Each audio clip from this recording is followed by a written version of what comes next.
Most people consider procrastination to be a bad thing, something that we should not do. For me, being a master procrastinator, I have learned that procrastination sometimes is actually really good for me, and I can become more effective when I am being an effective procrastinator.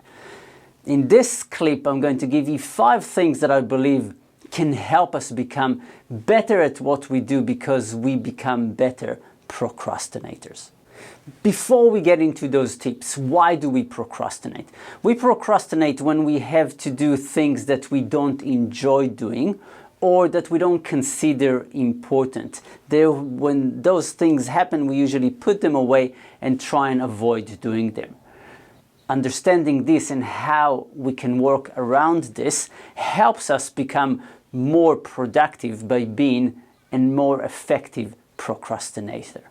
So here are the 5 things that we can do in order to become more effective procrastinators. Number 1, ask ourselves the question, do I really need to do this? And the question, do I really need to do this, has 2 parts. One is, do I really need to do this, as in, does this chore need to be done? For example, I might need to iron a shirt which I really don't like.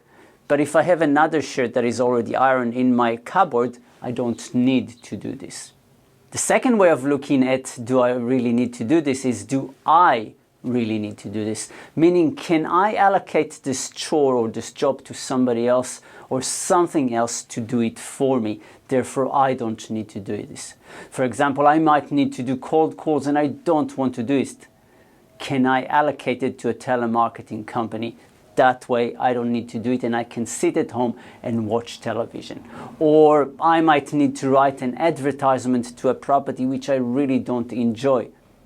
Can I get ChatGPT to write the ad for me, and all I need to do is just make sure that it's written properly and emotionally? So number 1, do I really need to do this? Second way, understand how long it takes us to do certain things. For example, how long does it take me to make all the phone calls after an open home?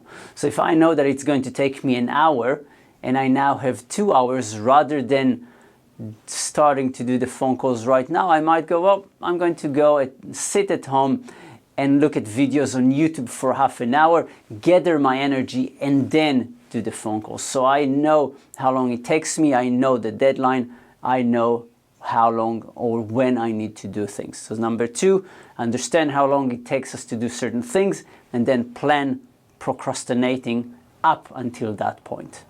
The third method of effective procrastination is to procrastinate as we do things. And that means that instead of sitting and making 20 phone calls and getting them out of the way, just do 3 phone calls, then go and rest, gather the energy, come back, do another 5 phone calls, go back, procrastinate, get the energy again, do more phone calls. As long as we know how long it takes us or what the deadline is, we get the task done and we are able to finish it while we procrastinate, and it doesn't really feel like we are procrastinating.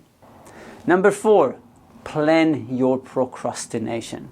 Tom Hopkins said in his training that we need to sometimes pre-plan our procrastination, which means that we decide on a day or a week or a few hours that we plan to procrastinate on that time. Meaning on Tuesday, I'm going to do absolutely nothing. So I planned my procrastination for that day, or for an hour of that day, or for a whole week if I am able to do that.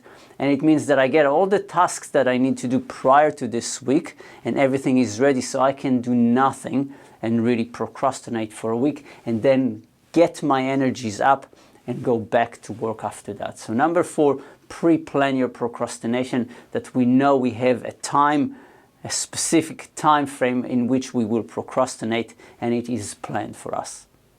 And the 5th method is to create deadlines or accountability, meaning when we know we need to do something, we ask a person that to keep us accountable and call us on a specific time to make sure that we're doing this. So up until that point, we procrastinate when we get the phone call or the message from the person, now is the time, then we go and we do it because now we have a deadline. Or we create a deadline, we tell somebody that at a such time or such day, the task is going to, or the chore is going to be ready for them, and now we set a deadline and we must be ready at that specific time. We cannot procrastinate past that point because somebody is waiting for us to finish that chore. So 5 ways to procrastinate effectively, become a better salesperson or a better person in time management through effective procrastination and getting things done while we give ourselves the opportunity to procrastinate. If you liked this video, excellent! Click the like so YouTube knows that people like my videos. Possibly consider subscribing to the channel as well so you get notification every week when I put a new video out. And if there is anything that you think I could help with, send me a message, give me a call. I'd love to have a chat and see if I can assist.